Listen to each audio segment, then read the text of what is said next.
1 August ভুটানের থিম্পুতে অনুষ্ঠিত হবে এবারের সাব চ্যাম্পিয়নশিপের ড্র। ফিফার নিষেধাজ্ঞা থাকায় এবারের সাব চ্যাম্পিয়নশিপে নেপালের অংশগ্রহণ এখনো নিশ্চিত না।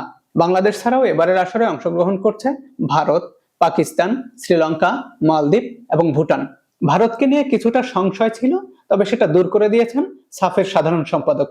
এরই মধ্যে গত 25 জুলাই ঢাকায় এক জমকালো আয়োজনের মধ্য দিয়ে উন্মোচিত হয়েছে এবারের সাফের লোগো। আগামী 4 থেকে 17 নভেম্বর ঢাকার জাতীয় স্টেডিয়ামে অনুষ্ঠিত হবে সবগুলো ম্যাচ। এ নিয়ে চতুর্থবারের মতো ঢাকায় অনুষ্ঠিত হতে যাচ্ছে সাফের আসর। এর আগে 2003, 2009 এবং 2018 সালে ঢাকায় বসেছিল সাফের আসর। 2003 সালে ঘরের মাঠে মালদ্বীপকে টাইব্রেকারে হারিয়ে নিজেদের ফুটবল ইতিহাসে একবারই সাফের শিরোপা জিতেছিল বাংলাদেশ। এছাড়াও 1999 এবং 2005 সালে রানার্স আপ হয়েছে লাল সবুজ প্রতিনিধিরা। হামজা জামাল সমিতদের নিয়ে গড়া এবারের বাংলাদেশ দলটা দক্ষিণ এশিয়ার যে কোনো দলকে হারানোর যোগ্যতা রাখে। তাই তো এই দলটাকে নিয়ে বড় স্বপ্ন দেখছে বাফুফে। এরই মধ্যে প্রস্তুতিও শুরু করে দিয়েছে তাবিথ আউয়ালের নেতৃত্বাধীন বাংলাদেশ ফুটবল ফেডারেশন।